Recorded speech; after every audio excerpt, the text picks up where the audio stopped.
Amb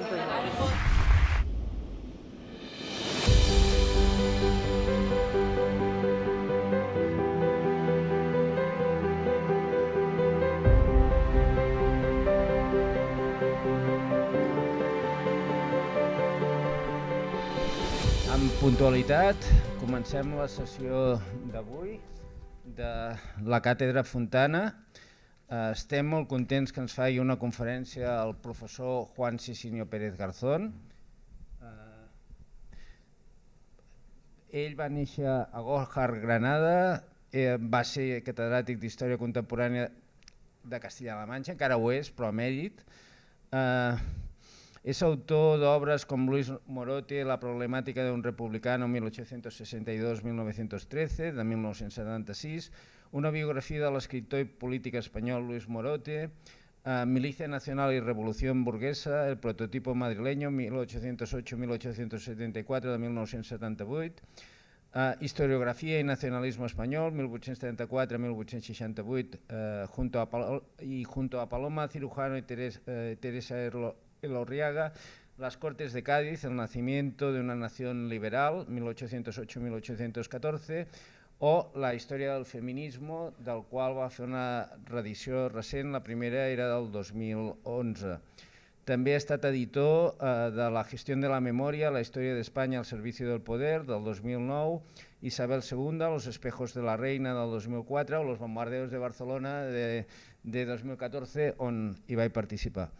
Va ser conseller d'Educació de la Junta de la Comunitat de Castilla-La Manxa al 1987 i ho va ser fins al 1993. Em sembla que no se m'enfadarà si li dic que és un dels màxims experts, si no el màxim expert en història del feminisme a Espanya i que el seu llibre sobre el feminisme espanyol és el més important sobre el tema. Ens ve a parlar del feminisme, història, encrucijada i retos. I sé que ahir va presentar aquest llibre, si algú no el coneix, el recomano fefaentment, que és el seu últim llibre, Breve Història d'Espanya, que en el cas dels meus estudiants el tenen com a lectura obligatòria. Dit això, li dono la paraula al professor Sicinio Pérez Garzón i li agraeixo moltíssim que estigui avui aquí amb nosaltres. Moltes gràcies. Muchas gracias, buenos días. Que el profesor Josep Pic me ha hecho la propaganda ya de agente comercial casi para vender el libro, pero hacerle caso en la mitad nada más, en este punto, no en los demás. No soy el máximo experto en historia del feminismo. Más que investigar, este libro surgió en el año 9-10. Sigue, que yo te doy aquí solo. Para que tenga la visión general, ¿no? Para que tenga, a ver. Vale. Y le doy aquí a esta tecla, vale. O sea, surgió porque en el curso 9-10, cuando daba la asignatura de Historia Universal, con los nuevos grados, la historia del feminismo no existía en los planes de estudio, no existía. Apenas se estudiaba en las facultades de Historia, que hay 50 facultades, y actualmente solo se da la historia del feminismo, la historia de las mujeres, en 27 y como optativa, no como obligatoria, como optativa. O sea que la historia de la mitad de las sociedades sigue estando en una debilidad que ahora trataré de esbozar de manera rápida.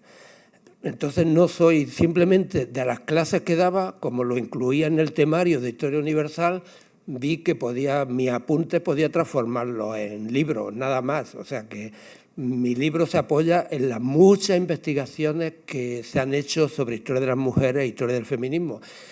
Y además con una característica, ahora que vosotras sois jóvenes, cuando yo acabé la carrera, y Ricardo Robledo, que está aquí también, que somos de la misma quinta, un ilustre profesor que conoceréis, no había nada en España escrito sobre historia de las mujeres. Nada. O sea, no existían en ningún libro.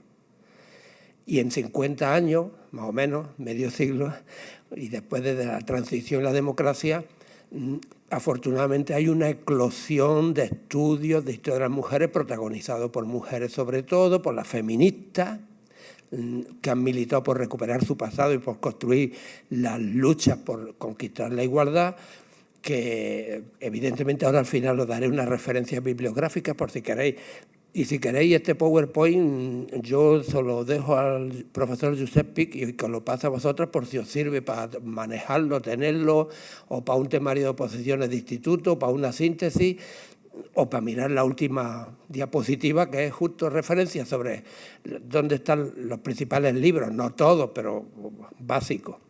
Entonces, eso me permite, si os dejo el PowerPoint, que no hay propiedad intelectual, que es para vosotras, lo podéis, además os lo paso en PowerPoint, que lo podéis manejar, pues si no en PDF, entonces lo tenéis que copiar y rehacer. Entonces os lo explico. Bien. Lo que he tratado es de explicar cuándo y por qué en las culturas europeas, tan patriarcales como las demás, ha surgido el feminismo como ideología y el feminismo también como impulso para recuperar la historia de las mujeres, que no se había hecho hasta entonces. El feminismo ha tenido un largo y dificultoso camino, por supuesto, lo veremos muy rápidamente, desde el Renacimiento, finales de la Edad Media, pero no me extiendo más en esto, y además si os dejo el PowerPoint, así os ahorráis mi rollo y luego lo veis tranquilamente en vuestra casa y lo podéis analizar. No son buenos PowerPoint los que tienen mucho texto y tienen pocas imágenes, pero lo he hecho pensando en que sean útiles didácticamente. Entonces, la historia del desarrollo del feminismo es parte de la historia de la construcción de una esfera pública donde el poder político sale a la calle y es del pueblo, y esto es un proceso progresivo a partir del humanismo, del Renacimiento, con los protestantes, la Ilustración y luego con las revoluciones liberales. Lo veremos de manera, esto es una introducción somera para explicaros por qué el feminismo es también parte de la historia de la educación. La lucha por la igualdad de acceso a la educación también es parte del proyecto liberal, aquella utopía esbozada en una triada conceptual de libertad, igualdad y fraternidad, que sigue siendo el soporte de nuestros debates actuales. De ahí surge la necesidad de alfabetizarse, que ahora también lo explicaré de manera rápida. Y el género, posterior como concepto analítico, surge a la segunda mitad del siglo XX a partir de Simone de Beauvoir, y también lo explicaré. Bien, esto es una introducción. En resumen, el feminismo es un movimiento social, como lo es el movimiento obrero, como hay otros movimientos sociales, que tiene 3 siglos de historia y es la lucha por la emancipación y la igualdad de las mujeres. Tiene 3, he señalado 4 o 3 denominadores, o 3 rasgos y 2 características. Es una teoría explicativa y un movimiento social que, según la época y según el momento histórico, se ha ido acogiendo a la ideología de cada momento y esbozando sus luchas desde la ideología dominante. Surge con el liberalismo, después con las tendencias democráticas a mitad del siglo XIX se apoyan las tesis de mayor democracia y por tanto mayor igualdad. Se apoya luego con el socialismo y el anarquismo de la segunda mitad del XIX. También hay un feminismo que se apoya en el freudo-marxismo del primer tercio del XX. Luego ahora veremos, hay feminismo ecologista, hay feminismo queer, feminismo negro, feminismo islámico, que es discutible. En fin, es una teoría que surge desde distintos frentes de soporte ideológico distintos, que no necesariamente son antagónicos porque coinciden en una agenda crítica. Aunque haya mucho feminismo o un feminismo en plural, hay un feminismo en singular que comparte una misma agenda, que es abolir la desigualdad que afecta a las mujeres en cada sociedad y en cada momento, con las perspectivas de cada momento y con las posibilidades y oportunidades que se abren en cada momento histórico, que no son las mismas en una sociedad islámica que en una sociedad occidental democratizada. Perdón, aquí le he dado con el dedo sin querer. Le he dado a algo, ¿no? A ver, no quiero meter la pata, pero no. Es que le he dado sin darme cuenta. Ya está, muchas gracias. Por tanto, es una teoría con una teoría plural, con una agenda crítica común y comparten ser una vanguardia. En cada momento histórico son la vanguardia de la respectiva sociedad. No son derechos de las mujeres frente a los hombres, sino plantean un modelo de igualdad, superar la forma de dominación, y por eso coinciden con el socialismo, coinciden con el anarquismo, y por eso pueden coincidir también, porque es una movilización pacifista, con el pacifismo, con el ecologismo, con la atención al medio ambiente, etcétera. Por tanto, como conclusión, se puede decir que el feminismo a lo largo de esos 3 siglos de historia tiene una característica que conviene subrayar para no escandalizarse de los debates que a veces surgen en el presente. Hoy en el país, en el periódico, el diario El País, me llega de una amiga, hay un debate si los trans, los no trans. Bueno, no lo he tenido tiempo de leerlo, pero bueno, sabéis que está en el ambiente esa polémica, bien. Por tanto, no hay que escandalizarse que haya debates dentro del feminismo, porque es plural por antonomasia, porque también las mujeres son plurales en cada sociedad y en cada contexto. Y tienen una característica plural porque no hay jerarquías, no hay dogmas. No es como la Iglesia Católica, que si no crees en un dogma te expulsan. No es como el socialismo, que si no te crees el programa de un partido, te expulsan del partido. Ni es como la derecha, que también te expulsa de su partido. No hay heterodoxia. El feminismo es heterodoxo en sí mismo porque está contracorriente, porque es crítico siempre. Y esa es una característica que hay que tener en cuenta. Por tanto, no hay que asustarse cuando haya debates, aunque sean a veces vehementes, más o menos vehementes.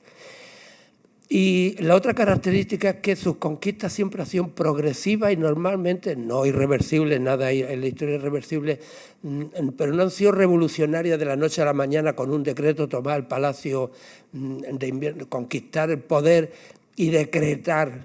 Se hizo en la Revolución Rusa, se decretó la igualdad con Alexandra Kollontai como figura importante, pero en general el feminismo, si veis, es el único movimiento social de la modernidad, junto con el liberalismo, el socialismo, el anarquismo, el comunismo, que no tiene muertos a su espalda. Las feministas no han matado a nadie, no han matado a nadie. Los cristianos, los protestantes, los islamistas, los liberales, los capitalistas, los socialistas, los anarquistas han matado, hay que decirlo, han matado. ¿Tienen, Ricardo, sí o no? No, lo digo, como eres de mi misma quinta, por si acaso. No, las distintas ideologías, en nombre de esa idea, en nombre de la idea de libertad, de la idea de igualdad, de la revolución socialista, de la fe, no digamos la fe, dejamos la fe aparte, que es otro tema. Se ha matado en la historia. El feminismo no ha matado a nadie. Hubo algunas feministas que murieron en una carrera de caballos en Inglaterra, en un scratch, porque ahora lo veremos, se inventa la táctica del scratch, surgió con el feminismo. Bueno, entonces, eso no ha practicado la violencia, ni defiende la violencia nunca, ni tiene dogmas, y por tanto, al no tener dogmas, pues puedes pensar de otra forma. La primera ola, de manera rápida, os lo doy como parte de una clase sobre historia del feminismo en síntesis. El feminismo se puede decir que nace con la Ilustración. La Ilustración tiene raíces desde el Renacimiento y el humanismo, pero no me entretengo, pero hace de la razón la guía para organizar la sociedad y el comportamiento humano. Y por tanto es imprescindible la educación y educar en la racionalidad a las personas para que se progrese, se construye una sociedad más libre, de ciudadanos, de personas libres e iguales, y al ser libres, por tanto, tolerantes, respetando la libertad de pensamiento de los demás. Y ahí se abren las compuertas hacia la igualdad de las mujeres, con hitos tempranos en toda Europa, pero solo cito unos cuantos. En el siglo XVII ya comienza a surgir en Francia con las mujeres sabias, y Molière. El feminismo también tiene otra característica que no la he citado antes, por no mezclar tanto. Siempre que hay un avance feminista, hay una respuesta antifeminista y una reacción. Y Molière, muy buen autor de teatro, ya escribió una primera obra prototipo del antifeminismo, que es la ridiculización de las mujeres. Las mujeres sabias era el escarnio del afán de saber. Esa es una obra muy graciosa, claro, que si se ve con perspectiva de entonces y de ahora, graciosa para el que le haga, pero porque ridiculiza el afán de saber de las mujeres, ni más ni menos. Y eran mujeres de la aristocracia, no eran mujeres populares del pueblo. Y eso es una constante, esa es una constante. No digamos ya palabras de marimacho y otros adjetivos más peyorativos que han surgido a lo largo de la historia. Es un cura precisamente porque la cultura estaba monopolizada por la Iglesia en el siglo XVII, el que en Francia, discípulo de Descartes, el que plantea Poulain de la Barre, el primer libro que se puede considerar que es en defensa de la igualdad. Mirad las fechas, las cronologías no son casuales en la historia. Molière está ridiculizándolas cuando Poulain de la Barre, cura, las defiende la igualdad de los dos sexos. Es un libro pionero, 1673.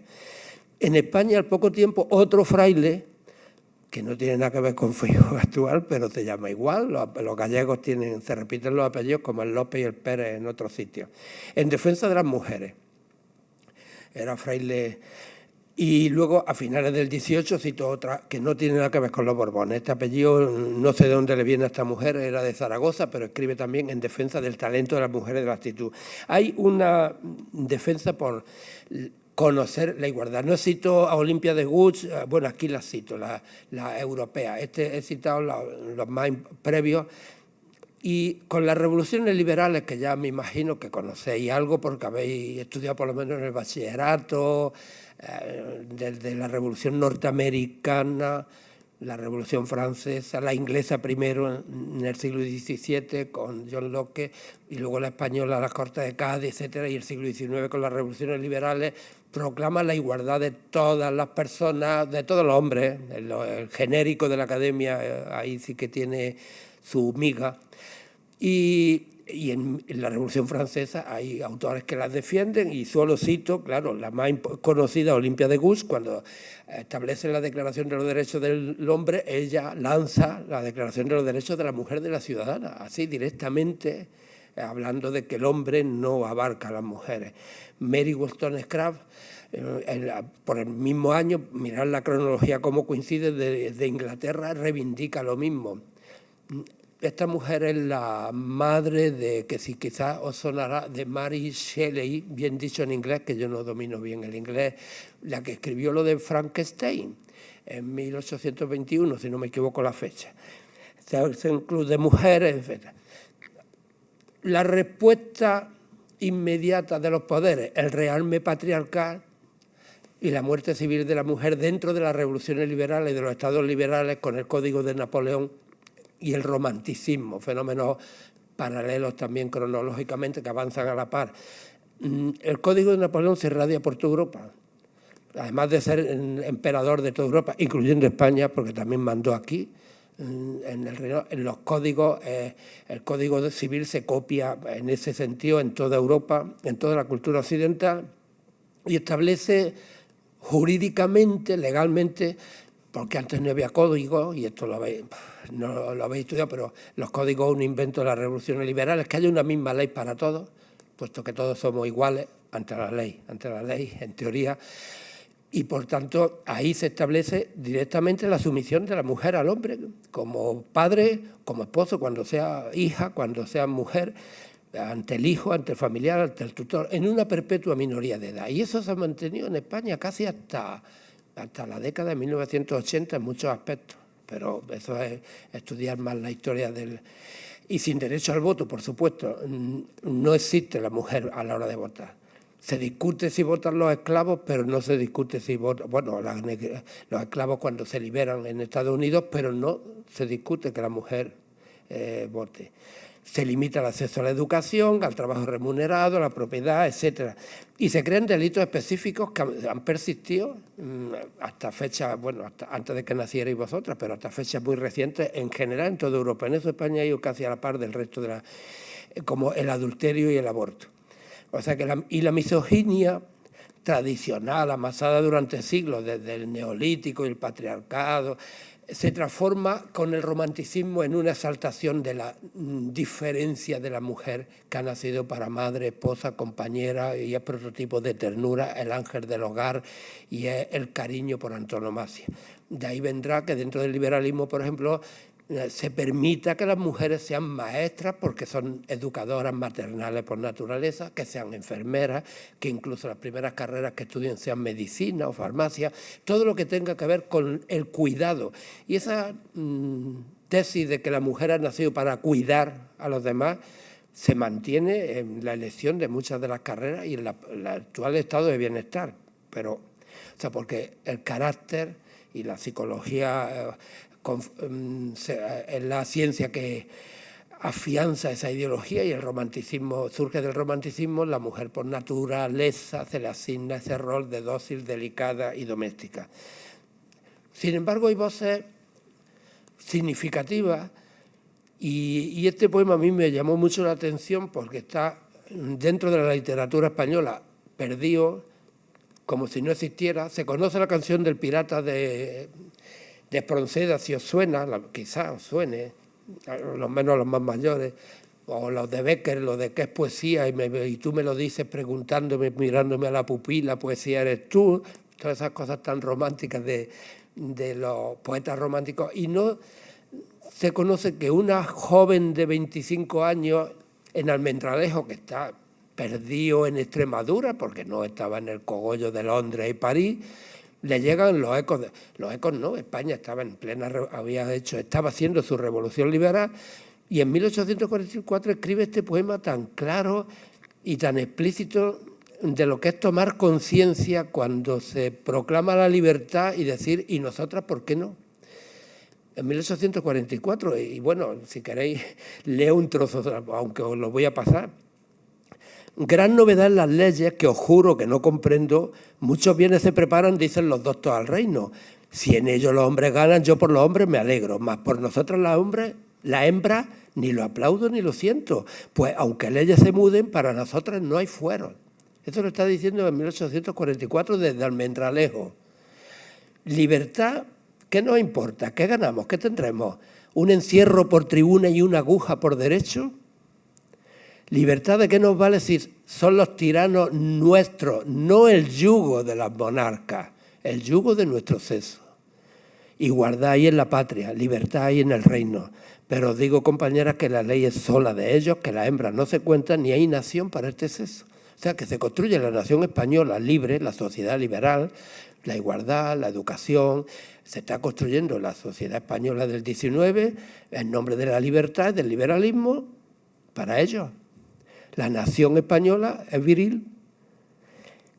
No hace falta comentar mucho el texto. Y esta es la primera ola de la que he descrito, el liberalismo. De la revolución liberal surgen las primeras voces que dicen, pues si ellos son libres, nosotros también.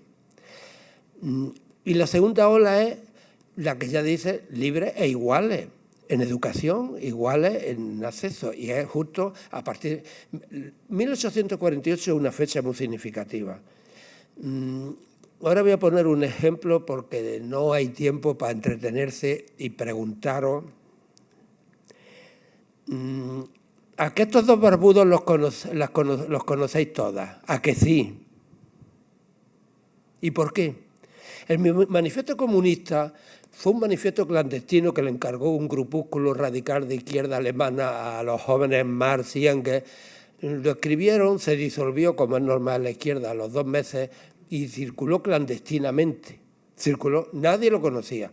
En la primera crisis del capitalismo, en 1866, que ya estaba organizada la Internacional desde el 64, empezó a circular clandestinamente entre los pocos miembros, pero internacionalistas, que estaban en Londres, París, Ámsterdam, Berlín. Empezó a circular. Y le gustó. Y claro, Engels dijo, que era empresario, dice, oye, que esto es nuestro, vamos a editarlo publicado por nosotros. Y empezó a publicarse como el manifiesto comunista. O sea que fue un manifiesto clandestino, hecho para una minoría. y tiene un valor enorme. A mí me parece que sigue siendo un libro muy clarividente sobre lo que es el capitalismo, con tantos debates como ahora tenemos sobre tecnofeudalismo y demás terminologías absurdas. Pero bueno, eso es otro tema. Quiero decir que no le resto mérito a este libro, pero este manifiesto pasó desapercibido. Es verdad que fruto de ese manifiesto hubo una revolución comunista en Rusia, hubo una revolución comunista en China, en fin, que os voy a contar. El comunismo marca la historia del siglo XX y, por tanto, incluso en España, incluso en los manuales, no digamos hasta el franquismo, obsesionado con el marxismo y el comunismo que nos come, que nos come. O sea, el comunismo se convirtió en el coco. Entonces es lógico que estos dos personajes estén en los libros de bachillerato y todas conozcáis sus imágenes. Sin embargo, estas dos mujeres, Elizabeth Cady Stanton y Lucrecia Mott, ¿os sonaban alguna?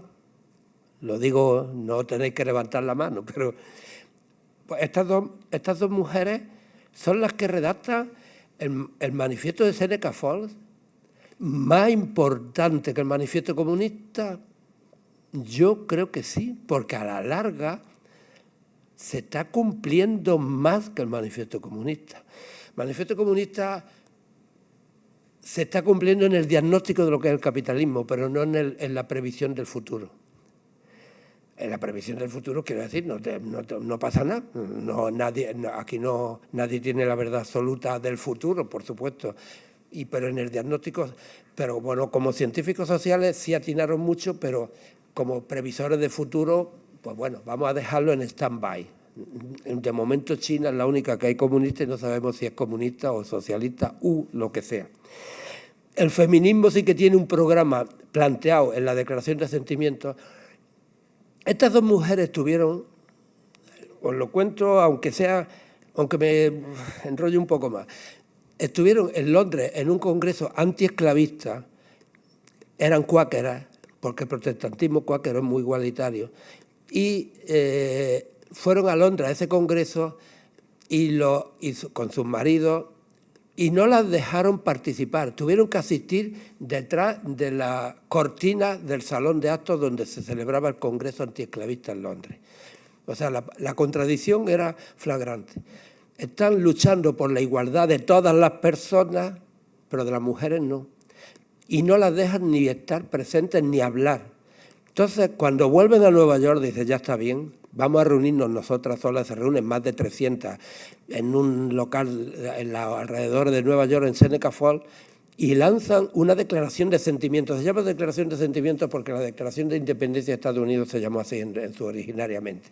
Entonces ahí plantean por primera vez, es verdad que son de clase media, y plantean reivindicaciones civiles tan básicas como que primero la educación, que tienen derecho a la educación, a ser parte del conocimiento, de acceder a la cultura, las libertades individuales de ideas de religión, de movimiento, de igualdad legal. O sea, todas las reivindicaciones luego lo veremos, que en 1948, al cabo de un siglo, se establecen con el impulso de Eleanor Roosevelt, otra mujer importante, en la Declaración de Derechos Humanos en 1948, al cabo de un siglo se convierten en parte de la Declaración de los Derechos Universales de las personas, del hombre y de la mujer. Costó un siglo llegar ahí, pero están ahí puestos. No digo que se cumplan, porque todos sabemos que los firman los países, los 198 que están en la ONU, y luego no los cumplen. Entonces establecen un programa de derechos civiles y otro de derechos políticos claro y rotundo, porque los derechos políticos no es solo que pidan el derecho al voto, son las primeras que lo piden expresamente. Por eso digo que históricamente debería estar en los libros de bachillerato que habéis estudiado, y tenemos la foto de los barbudos y no tenemos la foto de ellas. El derecho a la asociación, a la reunión, ocupar cargos públicos, etc. Entonces, pongo esto como ejemplo visual de la visión alrededor del viril o machista que tenemos en la enseñanza, incluso en el bachillerato y en la ESO y en general, hasta en las ilustraciones, que yo no digo que haya que... Pero luego cuando veamos la Revolución Rusa, Las fotos de Lenin y de Trotsky os suena a todas, y la de Alexandra Kollontai no sale. No voy a preguntar quién de vosotras conoce a Alexandra Kollontai. ¿Y por qué se habla de Lenin? Que vamos a dejarlo en stand-by, la figura de Lenin, y la de Trotsky, aunque lo matara el catalán Mercader con un piolet, y Alexandra Kollontai apenas, en castellano se ha traducido hace muy poco.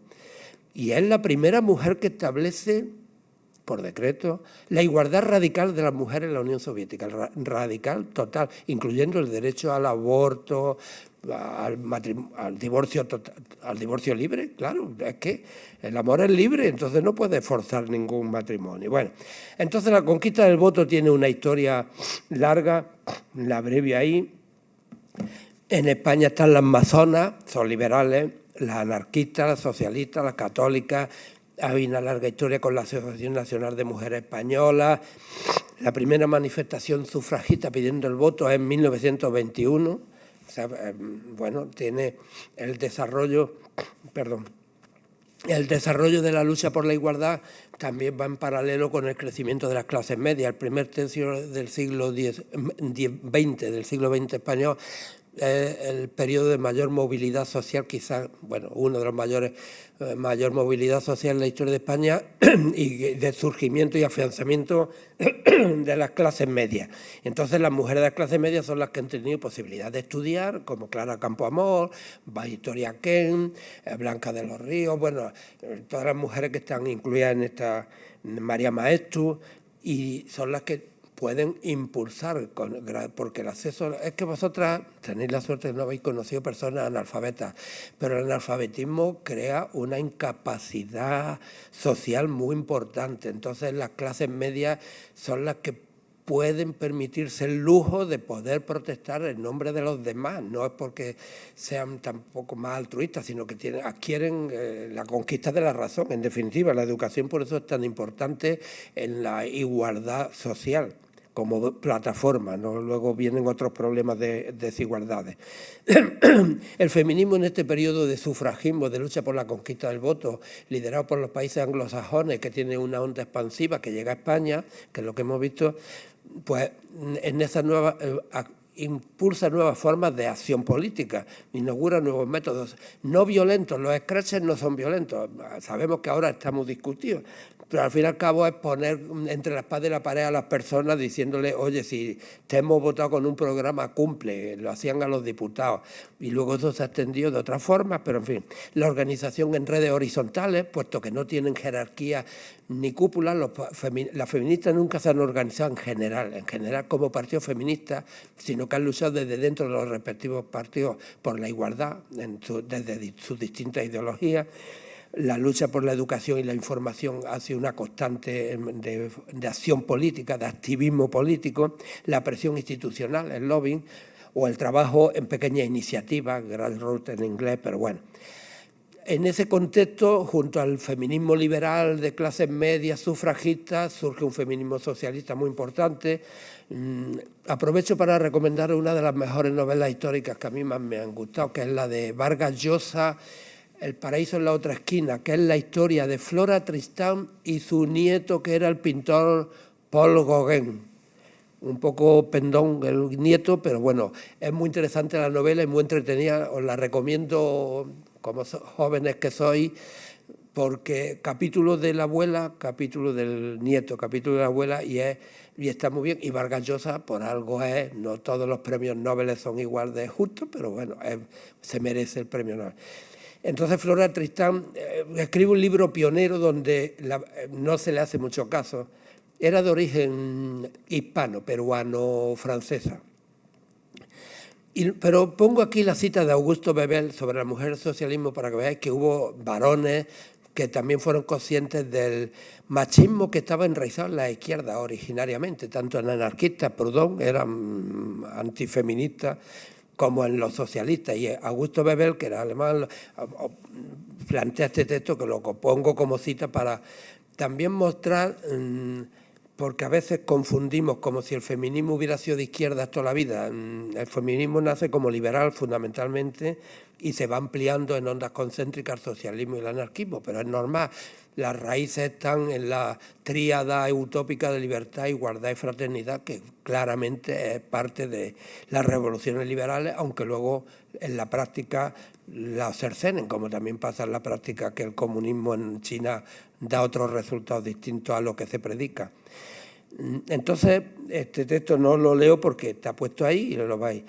Las mujeres en la fábrica y en los servicios donde adquieren conciencia de la necesidad de luchar por su igualdad, que no solo son esposas y amantes, sino que también están trabajando, luchan contra los abusos y los malos tratos. Y hay he citado aquí Clara Zetkin, dentro del socialismo, la mujer más importante, que luego fue comunista, es la que inicia la lucha a nivel internacional y desde 1910 organizan el 8M como Día Internacional de la Mujer. Es una idea dentro del socialismo, feminismo socialista. Hay anarquistas españolas y latinas importantes, con periódicos más sintomáticos de este movimiento, el de Mujeres Libres, que comienza durante la Guerra Civil.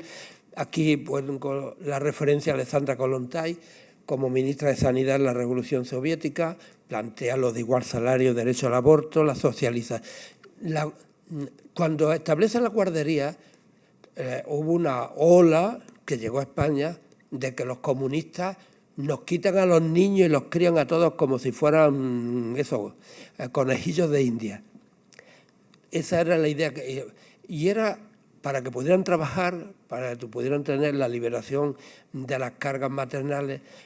Y hoy, sin embargo, defender que los niños se lleven a la guardería se ha convertido en algo normal, pero fue revolucionario y comenzó en la Unión Soviética.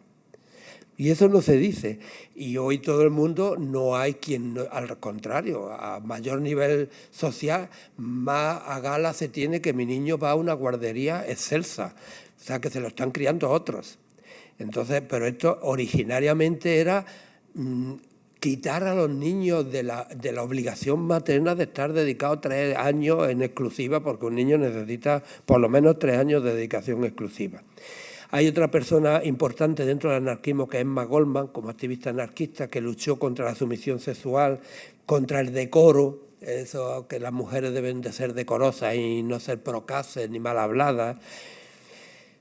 Enseñó, fijaros lo que en el año 15 lo que se oponía enseñar en público a poner un preservativo, y fue detenida y deportada por eso, porque estaba hablando exactamente de la liberación. El anarquismo en esto fue más avanzado. De hecho, Federica Montseny, que fue la primera ministra de Sanidad, primera ministra mujer española durante la Guerra Civil anarquista, tuvo un director general de Sanidad que en la Generalitat Catalana estableció la primera vez la interrupción del embarazo, el aborto, legalmente, pero como la República le quedaba pocos años, no duró la iniciativa mucho más. Bien, aquí tenéis las fechas. Y cuando se discutió el debate en las Cortes españolas del voto en la Segunda República, tengo aquí el texto de un diputado catedrático de Fisiología en la Facultad de Medicina, republicano, galleguista, como Dios manda, o sea, progresista totalmente, pero es significativo de lo que pensaba mucha gente, incluso son mujeres también del Partido Radical Socialista, como Victoria Kent o Margarita Nelken, que era socialista. Que conceder el voto a la mujer era dar el triunfo a la derecha, que España era ya un Estado conservador teocrático y que los curas en el conservatorio. Ahora, cuando alguien ha planteado el voto a los mayores de 16 años, he escuchado argumentos similares, que no están maduros, que era lo que decían las mujeres, que no están maduros, y que además van a votar a la derecha. Dice, bueno, pues si votan a la derecha la culpa será de quien no los convence, no de ellos, ¿no? Y bueno, y es una realidad que está ahí. No sé, esto sería para que lo discutáis entre vosotras. Pero yo sí creo que debe de darse el voto a los 16 años. No voy a decir incluso lo bajaría, porque si no ya sería ahora en este momento demasiado. Pero Hay una serie de televisión, esto es un paréntesis, el ala oeste de la Casa Blanca, ya es antigua, pero yo lo vi entera. Y hay un episodio donde se plantea el voto en Estados Unidos, bueno, es un episodio de la tele, a los 12 años. Y es muy interesante ver el debate, cómo los chavales de 13 y 14 años saben argumentar. Bueno, vosotros habéis pasado hace poco por esa edad y entonces lo podéis decir con mejor fundamento. Nosotros ya hace muchos años que no nos acordamos cómo pensábamos a los 14, 15 años. Bien, ahí os dejo el texto que por si os sirve. La conquista de la educación es un factor importante en la lucha por la igualdad. En España se logra desde 1910, pero muy lentamente.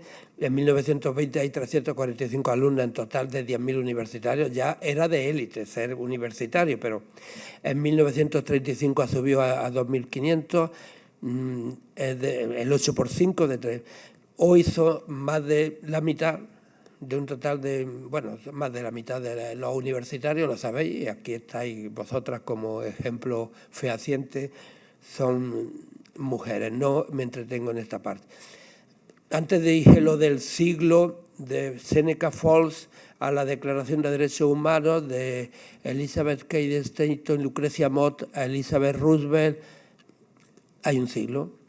Entonces, los derechos, cuando se discuten los derechos humanos entre Estados Unidos y la URSS, que son la Unión Soviética, las dos grandes potencias que han ganado la guerra mundial y tienen la voz cantante, aunque ya se ha muerto Roosevelt, su viuda desempeña un papel muy importante en la elaboración del texto, porque hubo los comunistas mantenían la inercia. Después de Alexandra Kollontai con Stalin hay una reacción antifeminista y parecía que el feminismo era un vicio pequeño burgués.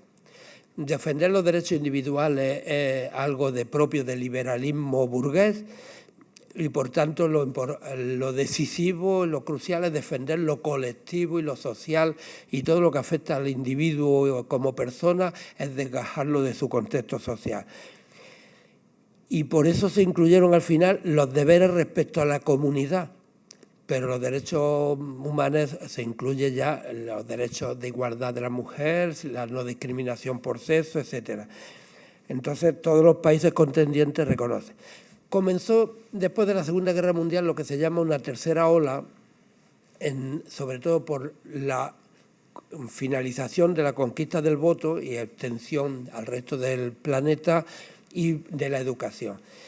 Y sobre todo está la obra de Simone de Beauvoir, en la que plantea una fórmula que ha tenido mucho éxito y ha dado pie a largos debates fructíferos y incluso se ha convertido en parte de nuestro vocabulario.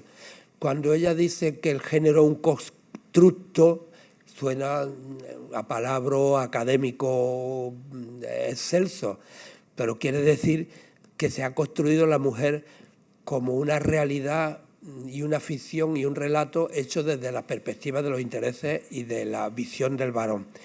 Dice, no se nace mujer sino se hace. Las ciencias sociales occidentales, la psicología, la antropología, la economía, la política, toda la religión, por supuesto, han hecho de la mujer, han aplicado unos papeles propios de sexo femenino, que es el género, que las tareas, las funciones y el rol que tienen que desempeñar en la sociedad.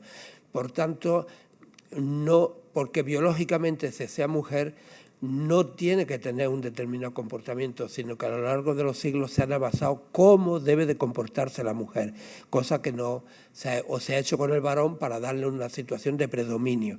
Desmonta todos los tópicos en dos gruesos volúmenes que siguen siendo imprescindibles. La mujer Simone de Beauvoir. Ese libro no tiene gran éxito, pero va a tener mucha repercusión en la universidad americana 10 o 12 años después, la década de los 60, que ahora lo verán. En general critica el androcentrismo universal, el varón como centro y medida de todas las cosas, la mujer es la otra sin equivalencia, sin reciprocidad, sin relación de poder, es la periferia del centro y por tanto la mujer es una idea construida, carece de autorrepresentación. Eso va a repercutir en Estados Unidos, que es donde hay más universidades, más universitarias, más clase media, y cito simplemente de manera rápida también la obra básica de Betty Friedan, La mística de la feminidad, la insatisfacción de las mujeres de la clase media, y creo una organización que sigue siendo la principal organización feminista, NOW, que significa ahora en inglés, pero es Organización Nacional de Mujeres, si os suena alguna de vosotras. Hay una película que explica muy bien la tesis de esta obra, que es Revolutionary Road, si la habéis visto, la recomiendo ahí. Ahora no sé si es de Sergio Méndez. Los actores son muy guapa ella y muy guapo él, pero ahora no me acuerdo tampoco los nombres, se me olvida, es que ya la he visto un par de veces, pero explica muy bien. Y no la desbrozo porque es muy interesante verla. ¿Alguna de vosotras la ha visto esta película? Es que sois muy jóvenes, si es que habríais nacido en el año de la película. Es que ya, para nosotros parece que es una película de antes de ayer, pero para vosotras es de cuando no habíais nacido siquiera. Pero está muy bien hecha, ¿eh? Os la recomiendo porque es una expresión de lo que es el malestar sin nombre. Es que el nombre que detesta Betty Friedan, dice, las mujeres actuales de la clase media norteamericana tienen un malestar sin nombre, que se arregla con ansiolíticos, pero que es, bueno, que veo que me aproximo a la hora. En ese feminismo norteamericano, anglosajón, en el que seguimos envueltos, porque hay que reconocer que el núcleo irradiador está en las universidades norteamericanas, muchas cuestiones de este tipo, cogieron la antorcha de la cultura que dejó de pasar de Europa, pasó a Estados Unidos, a las universidades americanas. Hay dos obras quizás que pueden ser básicas, pero lo pongo también como referencia didáctica por si os interesa conocer el feminismo más a fondo. La de Kate Miller, La política sexual, es una tesis doctoral que propugna algo que se ha repetido también y habréis escuchado mucho. Todo lo personal es político. Y por eso también la intimidad de las personas y la vida en la cama del matrimonio también es político. Y por eso, a raíz de esto, pensar lo que supone esta ruptura mental, cultural y social y hasta política, porque en los códigos civiles, actualmente en España, claro, acordaros de la ley del sí es sí. Y el debate es que en la intimidad entra el Estado a decidir si hay consentimiento o no. Y esto arranca de la tesis de Kate Miller, porque no hay ningún aspecto de la vida personal de la mujer donde no asome la oreja el poder del varón. Y por eso en el acto sexual también puede entrar el Estado a legislar hasta donde hay un abuso del poder del varón.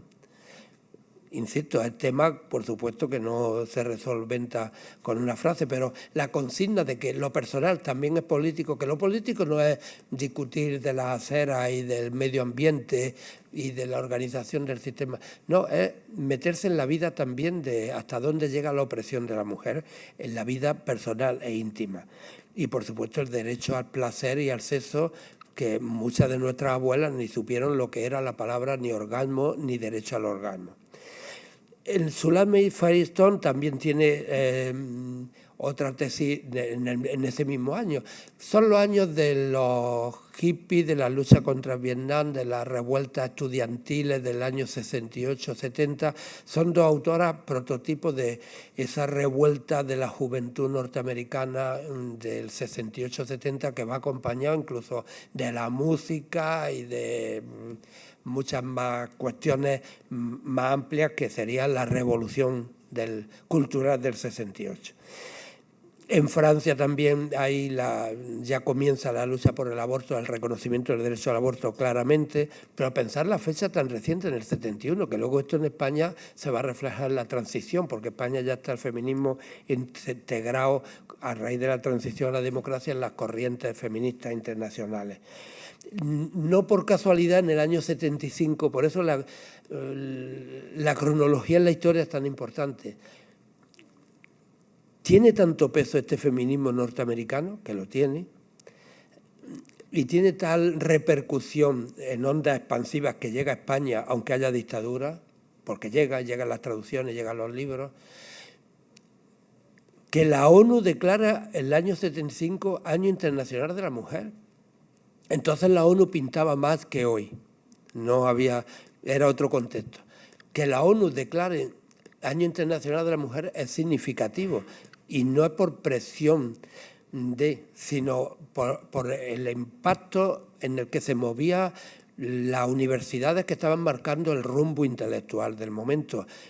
Y que, por ejemplo, en América Latina influye mucho, de tal forma que el feminismo latinoamericano es respuesta también a esta ola de feminismo radical, donde los personajes políticos nace el feminismo indígena, la reivindicación interracial, que ahora está más en danza, pero se celebra la Conferencia Internacional en México y hay un debate muy importante entre feministas indigenistas latinoamericanas y feministas más de clase media, blanca, anglosajona, aposentada, pero bueno, no da tiempo a mezclar, pero es muy interesante este momento de la historia del feminismo. Y en España se celebra el Año Internacional de la Mujer a la fuerza, porque España es una dictadura, pero está en la ONU y hay que celebrar algo, y la sección femenina, con Pilar Primo de Rivera, se pone al frente. Pero es la primera vez que hay un primer encuentro ya de mujeres en Madrid y en Barcelona, con voces propias, y las feministas, por supuesto de izquierda, progresistas, salen a la luz en la esfera pública, aunque haya censura y no hay libertades todavía, pero ya sí que hay en el movimiento juvenil universitario, movimiento estudiantil español, que es una grieta grave dentro del franquismo, en las facultades sí que hay ya movilizaciones feministas abiertas y claramente en España por primera vez. Bien, aquí detallo un poco más lo que significan los personajes políticos, los derechos sexuales. Nunca se había hablado dentro del liberalismo de los derechos sexuales, a la libertad sexual, no se había hablado.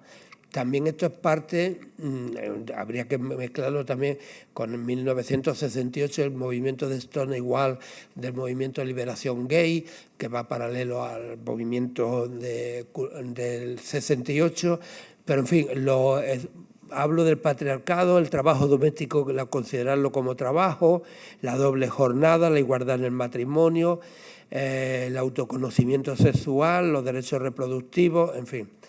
En la década de los 80, ya voy rápido para poder dar pie a que planteéis las dudas que tengáis. En general, y ocurre también en España, se puede decir que la igualdad, hablo de la democracia en general y de los países comunistas también, los dos bloques que hay hasta el año 89, surge lo que se llama el feminismo institucional, o sea que los estados asumen la lucha por la igualdad de la mujer, la necesidad de cambiar las leyes y de hacerlo institucional, que la sociedad está compuesta por varones y por mujeres con el mismo derecho a la educación, al voto, al igual salario, al igual trabajo, etc. Y que hay que repartir el poder social con políticas de igualdad. Y va a ser un proceso lento pero creciente en ondas expansivas, y se crean organismos de igualdad a todas las escalas, y pasa también en España, coincide en España con la década en que ya se establece el primer ministerio, de la primera Dirección General de Igualdad de la Mujer con los socialistas en el gobierno. En Berlín en el año 95 ya se institucionaliza lo que se llama, en inglés mejor, la acción afirmativa más que discriminación positiva, que es reducir las desigualdades estableciendo cuotas de paridad. La transversalidad también por encima de los antagonismos políticos y estrategias, en fin. Del año 85 es la historiadora Joan Scott, esto lo pongo aquí, puesto que sabía que era una charla para personal académico, que tenéis más afán de ilustraros y profundizar en los temas.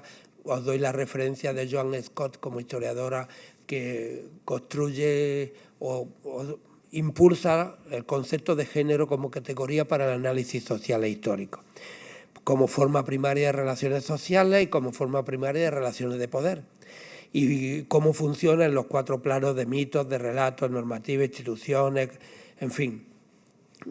Es un resumen muy escueto de las tesis de Joan Scott, pero por si no la conocierais, queda bien como universitaria que sepáis quién es Joan Scott y lo que propuso, y luego ya quien quiera profundizar, pues más. Luego ya viene un poco difuso lo que si hay o no hay una cuarta ola. A partir del feminismo radical norteamericano que he dicho antes, de Sulamit Firestone y de Kate Miller, es difícil diferenciar, pero esas obras son pioneras. Lo que sí es verdad que se puede considerar que es cuarta ola, sobre todo la expansión del movimiento feminista en las distintas sociedades, también con distintos enfoques. Contra la violencia sexual, evidentemente, estáis ya viviéndolo más directamente, la violencia en la pareja, el feminicidio, contra la violación, el no, contra el acoso sexual, el Me Too del movimiento 2007. Pero es que si vivimos en un país donde la violencia de género sigue siendo un problema y hay una media entre 50, 45, a veces 50 y tantas muertes al año o asesinatos de violencia de género, a pesar de la educación y de las campañas del ministerio, se ha bajado. Pero claro, hay situaciones como la de México, donde el feminicidio es persistente y da unos índices de mortalidad enorme y abrumador. No tengo aquí las cifras, lo cuento ahí en el libro, ya se me olvidan las cosas que escribo, pero y en Colombia o en Ecuador. Lo digo en América Latina porque lo tenemos más cerca en ese sentido culturalmente, y no digamos ya en otros países donde no hay una estadística de violencia de género. O sea, la violencia de género, ya ni hablar de Afganistán, claro, sigue siendo una lacra social global que no se aborda suficientemente. La explotación sexual está ahí también, la trata de las mujeres, la prostitución, el debate que hay, que en España está ahora en el candelero de abolicionismo y legalización, la pornografía. Dentro de esta cuarta ola, como reto, habitar el lenguaje, nombrarnos para existir. Desde los años 90 hay guías de lenguaje inclusivo contra el sexismo en el habla, las expresiones, porque a raíz de ahora lo veremos, los contextos y la teoría queer, la demanda de una mayor desambiguación del masculino genérico, el estallido de las diferencias, las interseccionalidades de género, las distintas formas de ser o sentirse mujer, en los feminismos identitarios. O sea que hay una amalgama que esto daría pie para otra. Los historiadores tenemos un defecto, que nos remontamos tanto al pasado que cuando llegamos al presente vamos deprisa y corriendo. Entonces yo ahora estoy también yendo deprisa y corriendo, pero veo que ya es la una, ya llevo casi una hora hablando. Pero eso, insisto, me quedo más tranquilo si sé que os lo va a redistribuir el profesor Pix, y así vosotras luego podéis hacer un seminario o organizar un ciclo y llamar para que cada diapositiva que venga una mujer o una experta y lo plantee. El estallido de la interseccionalidad de género. Esto está muy en boga desde 1975, se plantea por primera vez con las mujeres que hablan en nombre de las indígenas de América Latina contra las mujeres blancas de Estados Unidos. En México hay un choque, no recuerdo ahora los nombres, de las norteamericanas y de las boliviano-peruanas, pero es muy importante, y es la interseccionalidad de género, hasta qué punto la realidad de las mujeres está matizada y es evidente por la clase social. No son lo mismo las mujeres de la... Emilia era el padre, como se llame. La Patricia Botín, la dueña del Santander, no tiene los mismos problemas que la Kelly peruana, que está haciendo cama en un hotel o está cuidando a un viejecito de dependencia, evidentemente. No se puede hacer de la mujer una abstracción así, biológico-metafísica, puesto que biológicamente son distintas de los varones y a nosotros nos cuelga una cosa y a ellas tienen otra cosa, pues ya se acabó todas iguales, no. La Patricia Botín tiene no sé los problemas que tenga Patricia Botín, me imagino que poco, pero desde luego lo de las mujeres inmigrantes en España, por ejemplo, de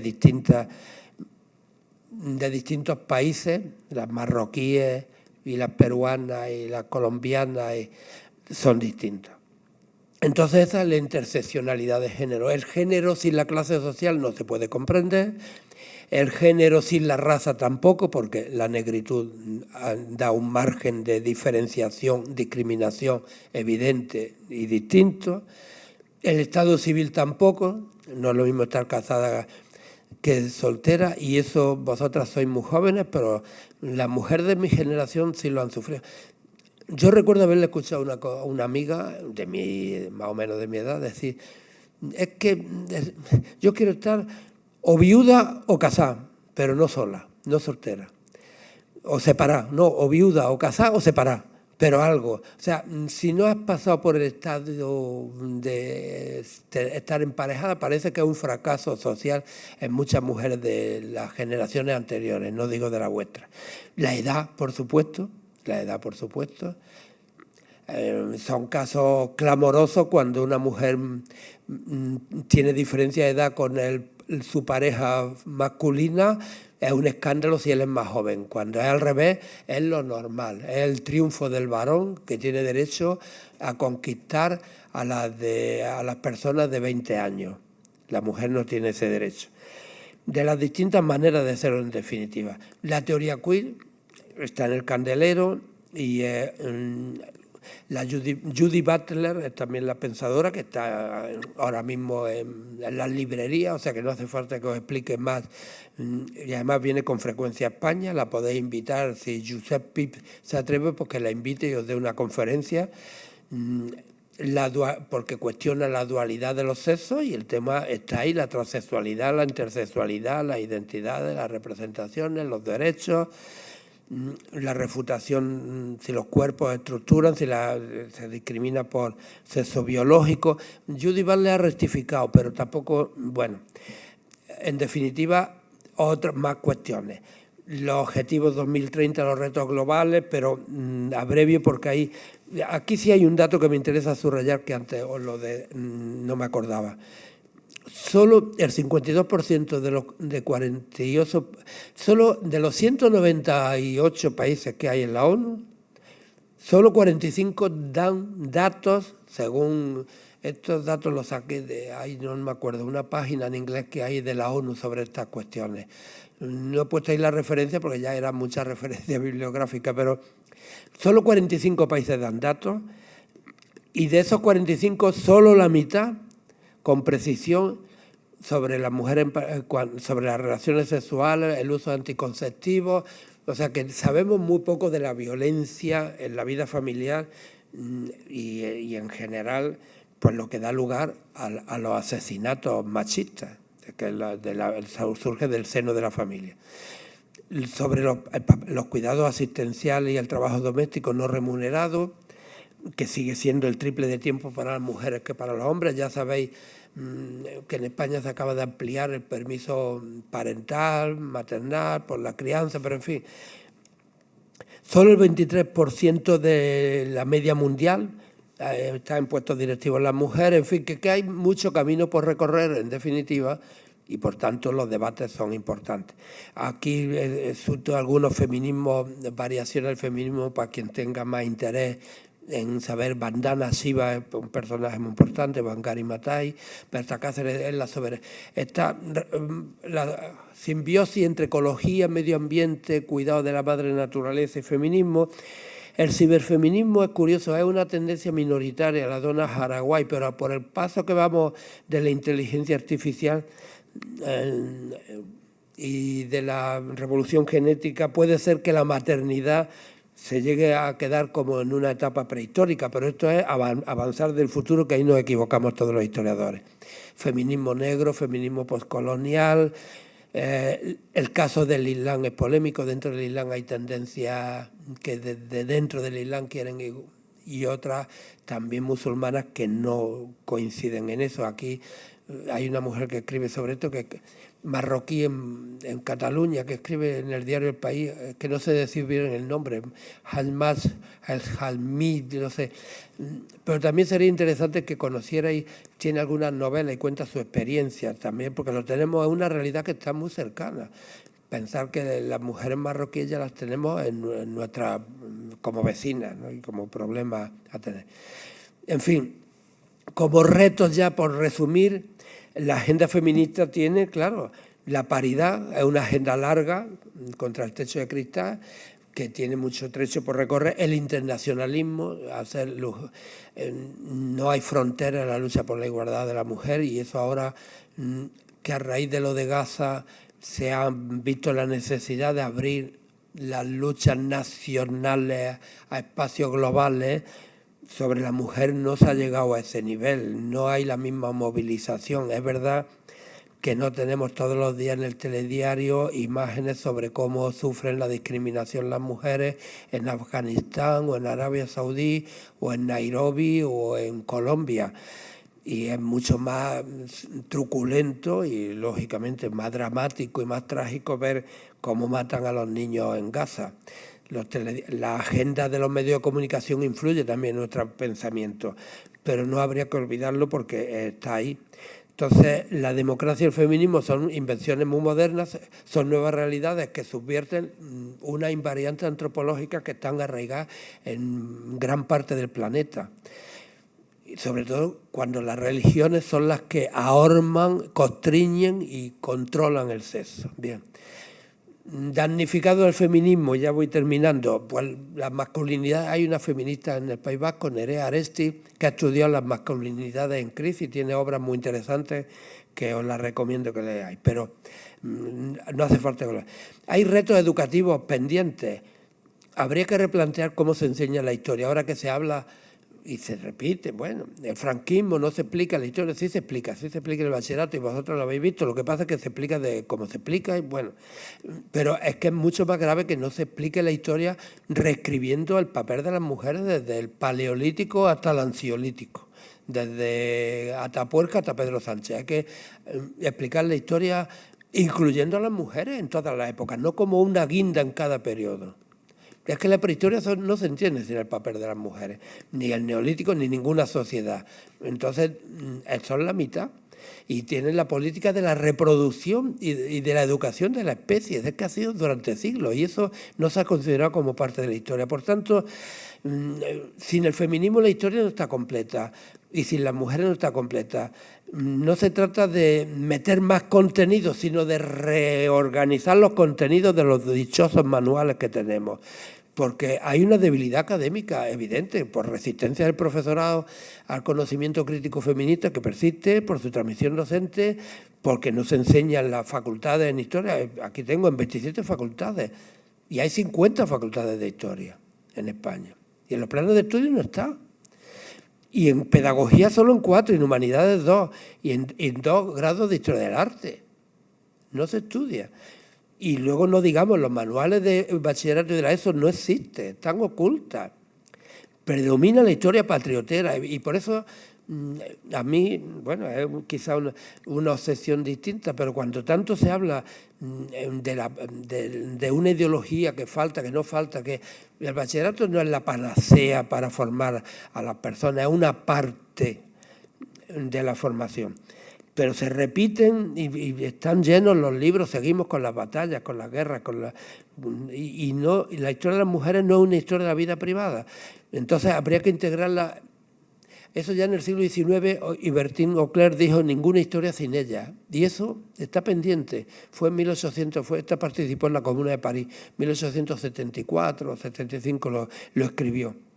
Es que la historia de las mujeres significa integrarlo en el discurso histórico de una nueva ciudadanía. Y cómo se enseñar la historia de las mujeres, por tanto, significa cambiar la enseñanza de la historia, no meter un capítulo más.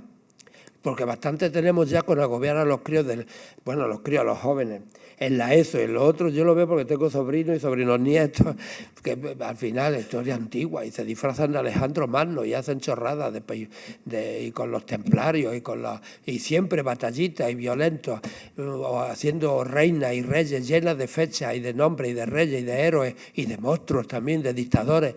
Es que hay más, en la historia es más, y las mujeres son parte de la historia y construyen las redes de solidaridad en las que estamos funcionando diariamente. Pero bien, por tanto, el oficio de historiador no es cortar y pegar, sino hacer preguntas al pasado sobre los cambios, y en ese caso no estudiar tanto periodo, sino problemas. El papel de la mujer habría que integrarlo, pero con esto ya sí termino, que yo ya creo que construir una genealogía feminista, en definitiva, desde los inicios, porque siempre las mujeres han sido parte de todos los procesos históricos, en el capitalismo, en el feudalismo, en la agricultura, en el descubrimiento del fuego.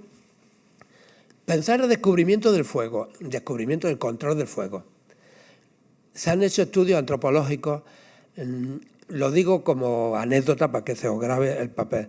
No se sabe quién, porque hombres, mujeres, en los cuidados, las mujeres son las que observan más por la necesidad de la reproducción de la especie, tienen un periodo de lactancia obligatorio.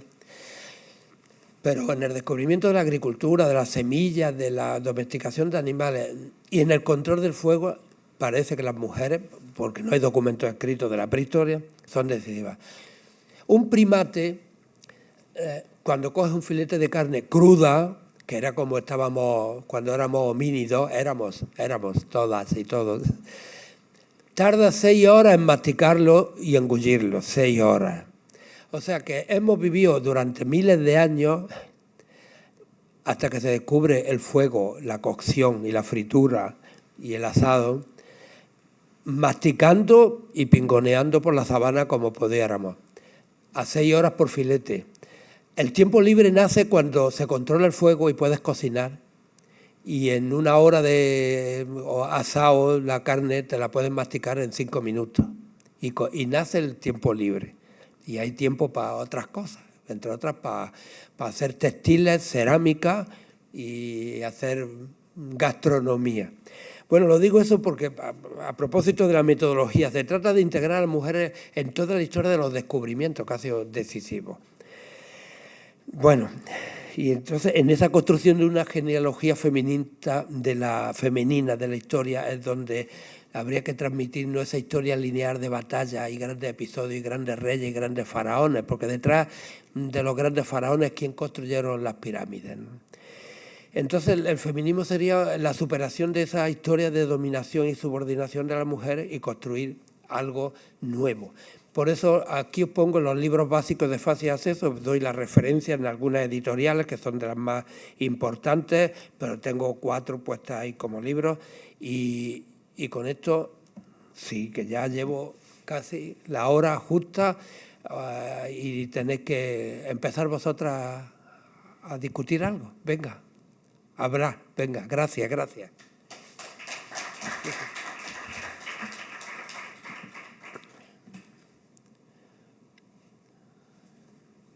¿Preguntas?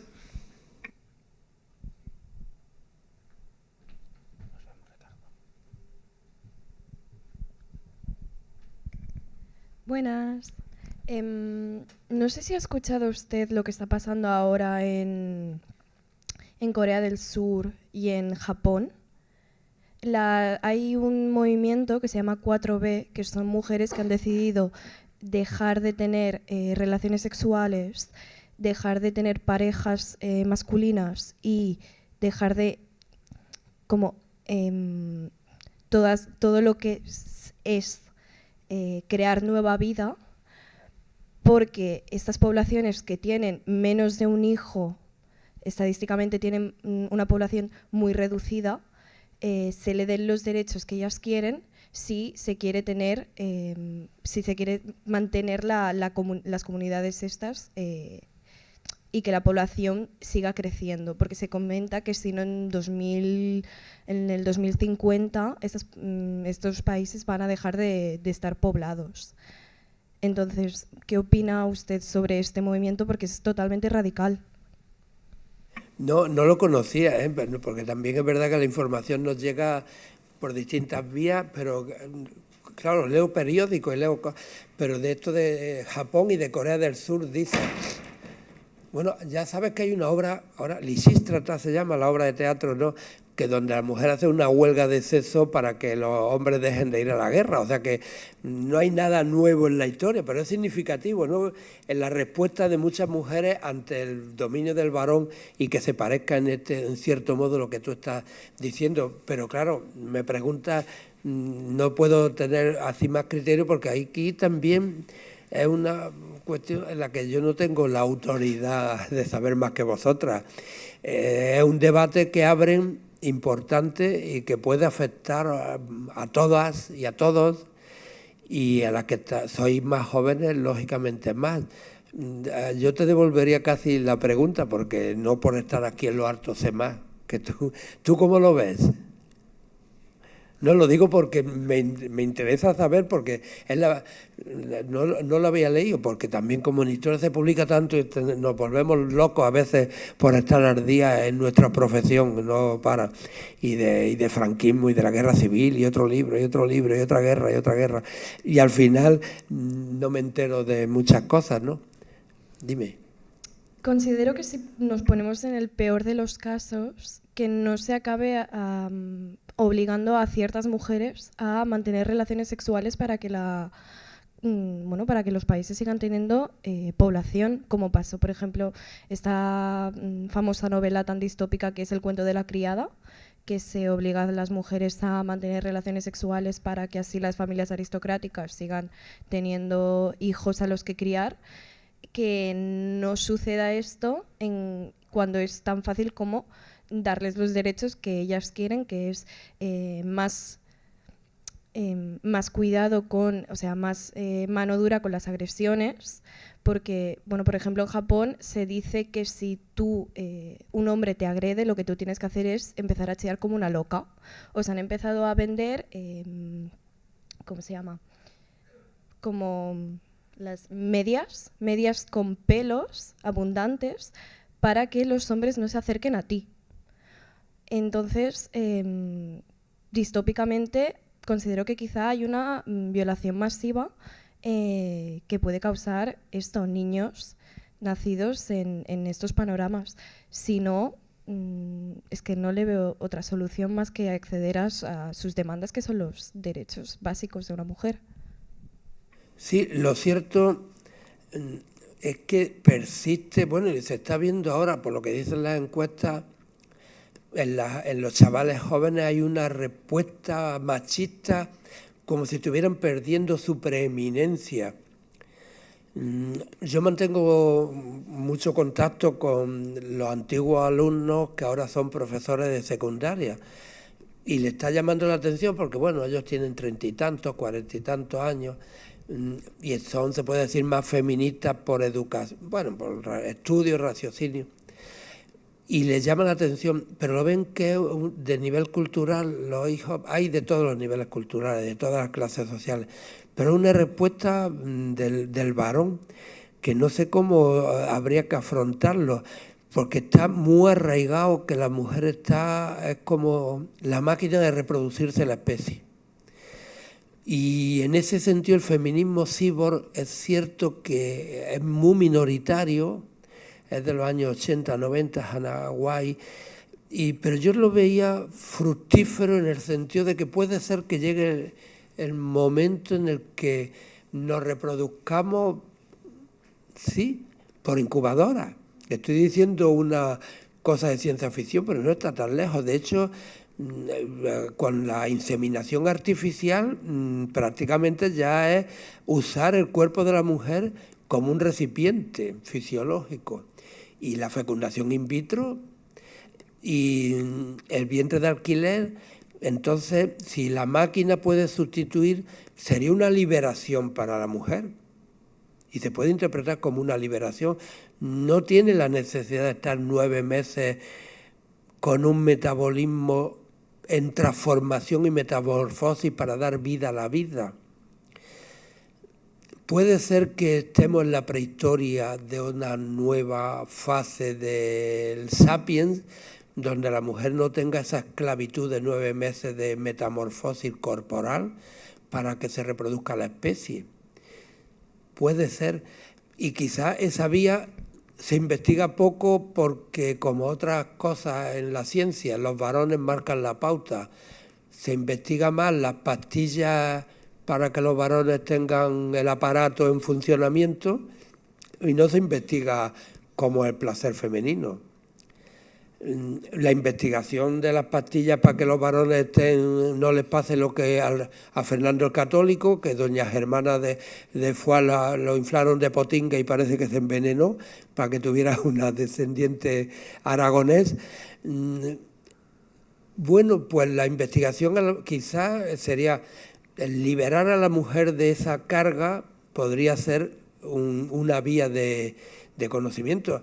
Y no habría que escandalizarse. De hecho, la revolución genética, cuando vemos ahora que hace poco el espermatozoide de un varón que transmitía una enfermedad por no sé qué parte, le quitaron medio cachillo, hablando coloquialmente, somos de letras, y pusieron el espermatozoide de otro varón de tal forma que el niño es hijo de dos padres legalmente, con mitad de uno y mitad de otro.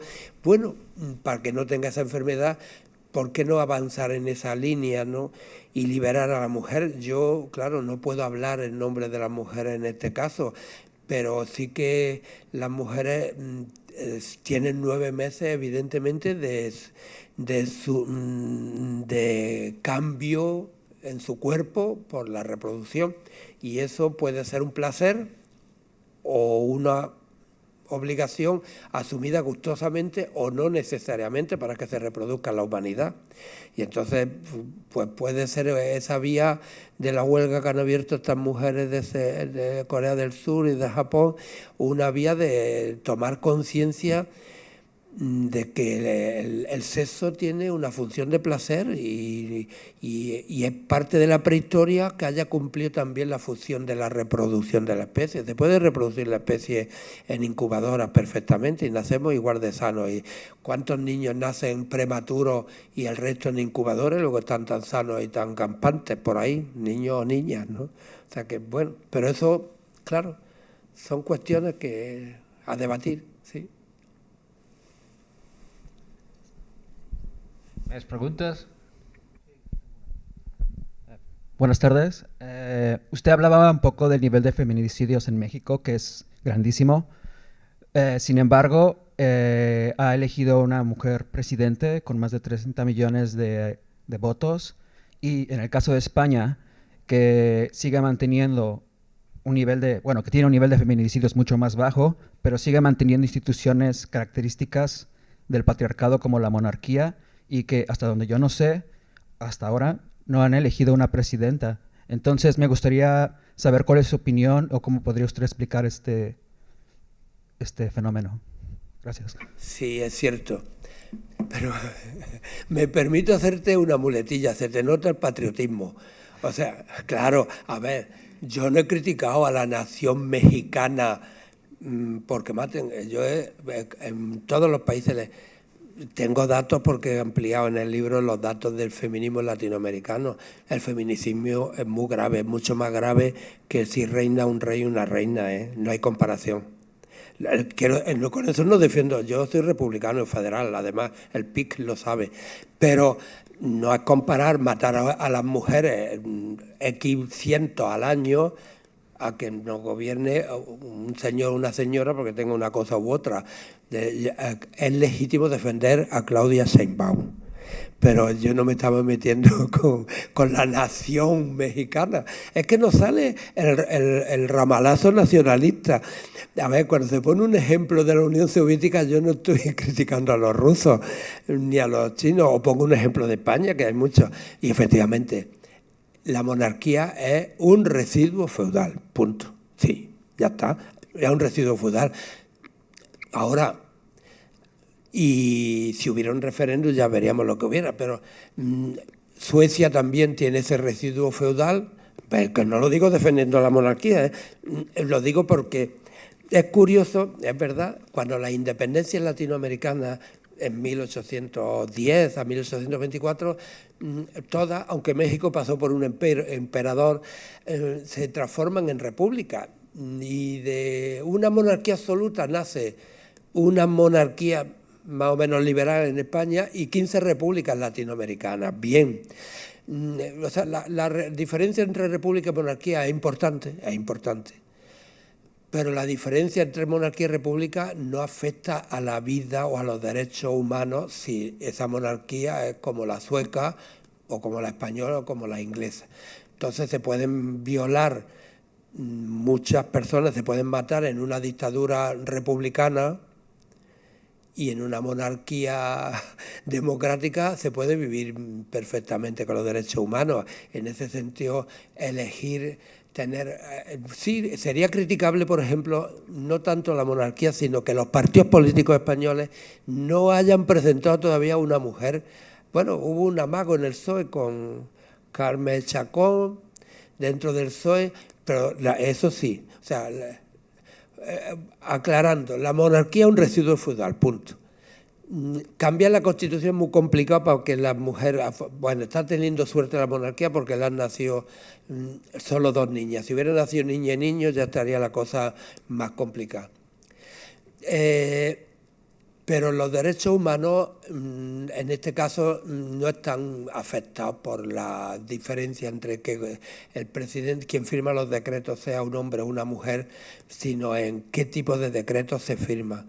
Entonces yo sí creo que en general, no hablo tengo datos estadísticos porque me llama mucho la atención que en México, que está muy desarrollado académicamente, intelectualmente, que es un país con una larga tradición cultural, progresista, desde la Revolución Mexicana, la igualdad de la mujer le esté costando más que a otros países occidentales.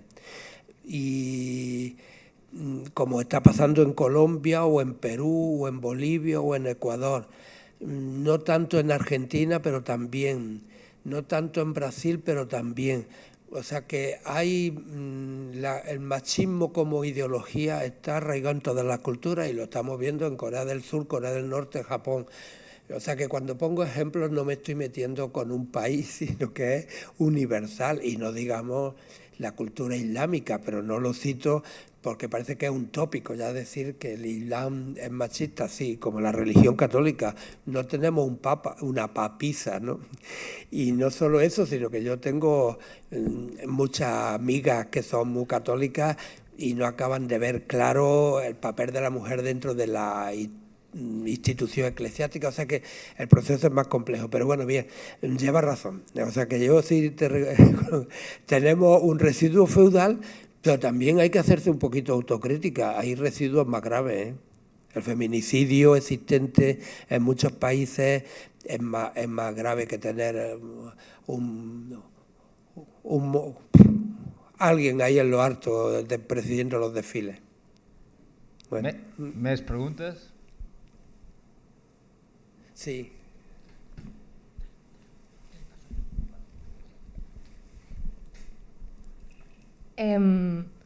Bueno, que hace unos días me estaba cuestionando una pregunta que era, para ver qué opina usted, que es, ¿usted cree que se podría conseguir una revolución feminista completa sin moldear o modificar los sistemas económicos actuales? Porque si la respuesta es tanto sí o no, no sé cómo decirlo, pero me supone como... Bueno, da igual, contéstamelo y ya. No. Sí puede. No, el problema no es si es posible una revolución feminista con este u otro sistema. El problema es, ¿existe hoy una alternativa que tenga soporte sociológico a nivel político a este capitalismo liberal? Pues lo digo, yo es que, yo creo que la izquierda en general, hablando en plata, la izquierda en general está en un callejón sin... La palabra socialismo ha desaparecido del vocabulario. La palabra comunismo la mantiene el Partido Comunista formalmente, pero ¿es comunista aquello?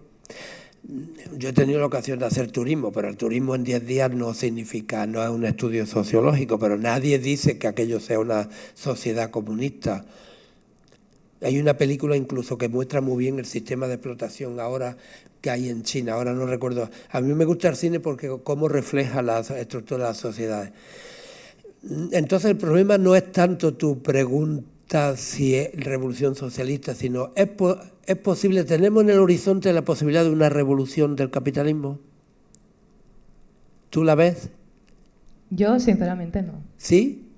No, que te pregunto, que no te escucho bien. No la veo. Es que ese es el Por lo problema. menos en un futuro cercano, no. No futuro, ni siquiera ideológicamente. Hay alguien, porque por ejemplo en el siglo XIX, Marx tenía un proyecto, Karl Marx, el de las barbas. Bakunin tenía otro proyecto, también tenía barba. En el siglo XX, pues Lenin tenía un proyecto. Bueno, los Estados Unidos tenían, Roosevelt tenía otro proyecto, los socialdemócratas, había proyectos de sociedad. Pero yo que veo, a ver, quizás no soy pesimista, pero sí que veo una situación donde la utopía desapareció del horizonte. O sea, no tenemos ni entre los viejos ni entre los jóvenes un movimiento donde haya se discuta por una utopía. Cuando éramos jóvenes discutíamos, nos tirábamos de las barbas si Marx, si Lenin, si Trotsky, si el otro. Bueno, o si los socialdemócratas, o si eran traidores, o si los liberales, si el capitalismo, si se reformaba, si el reformismo, si la revolución, si táctica pacífica, si táctica violenta, si el Che Guevara, si Salvador Allende, cuál es la vía más perfecta, la guerrilla o las elecciones. Pero ahora, entonces, quiero decir, por integrar tu pregunta en una cuestión más amplia, ¿hay una alternativa a esta sociedad?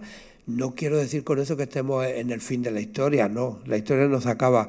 Pero estamos construyendo, no sabemos bien ni por dónde. Ahí tenemos a un personaje tan, no sé, vamos a dejarlo, tan estrambótico como Trump, organizando el mundo. Pero tengo un vicio en ese sentido. No soy pesimista porque como soy historiador sé que de todo lo malo se sale al final. Pero que este personaje en el Cairo vayan a aplaudirlo todos han estado, países musulmanes y países como el nuestro, que luego lo saluda cariñosamente un día y hoy, por lo que he visto desayunando en el telediario, ya estaba dando un puntapié.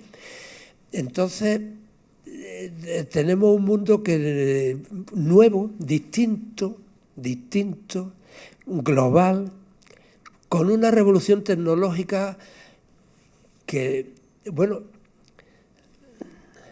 en ese libro ya tengo que hablar del libro, como dicen, del libro que ha citado Josep Pich.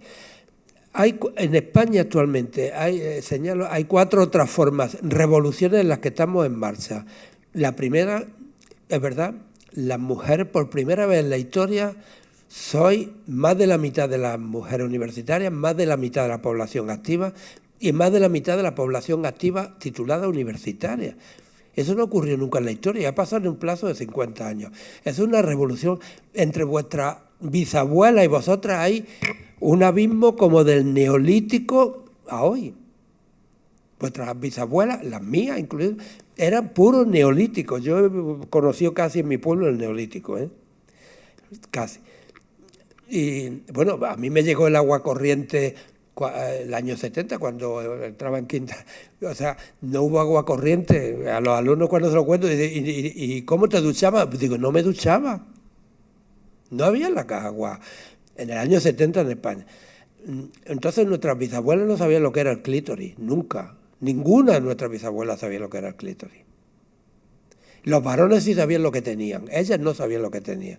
El derecho al placer sexual, las mujeres no se ha hablado nunca. Era un dicho recurrente que se acostaban ellas, bueno, decían que con el camisón puesto y un agujero en medio. Esa era la relación sexual en muchos matrimonios por mantener la castidad. Entonces, lo digo eso, estamos en una revolución, la de las mujeres, de acceso a la educación y el trabajo. España en este caso ha entrado en Europa, también un cambio, pero no lo señalo. Y en España en concreto, la globalización, los movimientos migratorios. Pero es que España, casi un país de migrantes, ahora es un país de inmigración. Es que, claro, la mitad de mi pueblo emigró. Entre ellos, mi hermano emigró a Barcelona y yo tengo la mitad de la familia catalana y mis sobrinos nietos son catalanes, tanto como vosotros. Catalano parlantes, total. Quiero decir, esa realidad, hoy casi 10 millones, casi eso, el 20% de la población activa española es inmigrante. Todo eso es un cambio en España, pero pasa en toda Europa y pasa en los países con poca natalidad. Y está subvirtiendo la globalización y luego ya la revolución tecnológica. Ahí va la revolución tecnológica. El móvil, cuando se critica a los jóvenes, los viejos que critican a los jóvenes están enganchados al móvil todos. Yo lo veo, claro, como voy más a revisiones médicas, no hay persona mayor que no esté mandándole fotos de sus nietos a otra amiga que intercambiándose fotos de nietos. Pero eso es un cambio tan radical en la manera de... que yo no sé si los talibanes de Afganistán lograrán poner cortocircuito al Internet, pero es una realidad nueva. Y entonces la manera de pensar y de comportarse, e incluso el fenómeno del turismo, de la inmigración y del turismo, yo no sé ideológicamente la cantidad de artículos que hay criticando las crisis en las democracias occidentales, que es verdad, y el neoliberalismo. Ningún artículo sobre la crisis del sistema de Putin ni del sistema de China. No sabemos lo que pasa allí. Y son la mitad de la población, entre chinos, bueno, los asiáticos, un tercio. La India sí hay democracia, pero bueno, si sumamos Indonesia y los demás, quiero decir, vivimos en una esquina también del continente euroasiático. Le ponemos euro para añadirlo, pero si somos serios y miramos el mapa sin eurocentrismo, somos el 6% de la población mundial. Entonces hay que verlo con ese distanciamiento. Pero ¿qué pasa cuando nos preocupamos de nuestros problemas y de nuestro futuro? Yo no sé lo que se está labrando en esos otros países, en países tan enormes, con tanta población, con tantos problemas y tan diferentes a los nuestros, que por otra parte miran a países como los de Europa porque nos ven, claro, los medios de comunicación les informan que vivimos muy bien, a pesar de los pesares y a pesar de tener un rey varón, pero vivimos bien. Entonces es un atractivo para venirse a emigrar. Nadie emigra, eso lo dijo Milan Kundera, un autor checo, cuando era checoslovaco, pero checo, nadie emigra de un país si es feliz en ese país. Y eso es verdad. Entonces nadie, si está a gusto, porque se va a ir a cambiar de sitio. Mira cómo ninguno, y los que cambian. Todo este rollo que te estoy soltando es porque no tengo una respuesta clara, simplemente tengo la misma confusión que tú, pero veo que esa confusión nos afecta a todos en general. Es que no tenemos una alternativa y por tanto volvería a lo que planteaba al principio el feminismo, puesto que ha sido gradualista, reformista, poco a poco, de manera irreversible, sin planteamientos de utopía revolucionaria de la noche a la mañana. En ese sentido el feminismo puede seguir avanzando y tiene muchas cosas para seguir avanzando sin necesidad de que haya una subversión radical del sistema de explotación económica. Claro que significa a mayor igualdad de las mujeres se van suavizando. No es la misma explotación la que tiene un profesor de secundaria, profesora de secundaria, que tiene igual salario, igual eso que la que tiene una mujer trabajando en una empresa privada, en fin. O sea, tenemos muchos retos que mejorar antes de aspirar a la revolución total, a la utopía. Y en ese sentido pragmático no hay que confiar que el problema de las mujeres se solucione de la noche a la mañana pensando que haya un cambio radical un día porque alguien toma el poder como hizo Lenin. Lenin lo intentó por decreto y por la fuerza, y Stalin, y luego pensar la herencia de Putin. O sea que tampoco está claro que las revoluciones radicales den como resultado la transformación de los comportamientos humanos, que es un proceso más lento. Eso también se aprende algo en la historia. No sé, por ejemplo, es que achacamos mucho al poder político, ya me enrollo poco. ¿Quién ha dado en España o lo que sea, la consigna de que hay que casarse por lo civil? Nadie. No sé, muchos de vuestros padres seguro que están casados por lo civil o no estaréis ni bautizados. No hubo ninguna campaña. ¿Por qué hoy el 17% de los españoles, solo el 17%, se casan por la Iglesia? Y no había una campaña en contra de la Iglesia ni en contra del matrimonio católico. Ahora, a la hora de morirse, eso sí es verdad, el 80% sí que pasan por el entierro católico, por si acaso. Dirán, por si acaso, más vale irme con el agua bendita, por si acaso hubiera algo. O sea que los comportamientos humanos no se cambian por un decreto y una campaña, sino que cambian más lentamente. Entonces, una revolución radical del sistema económico significa traer la igualdad radical de las mujeres, pues es lo que intentó Lenin con Alexandra Kollontai, y hubo una respuesta dentro de ese mismo régimen con el Stalin de reacción, como pasó con Napoleón con la Revolución Francesa. Se volvió para atrás. O sea que ya corto, que si no me enrollo. Te cuento toda la historia hasta el Neolítico otra vez.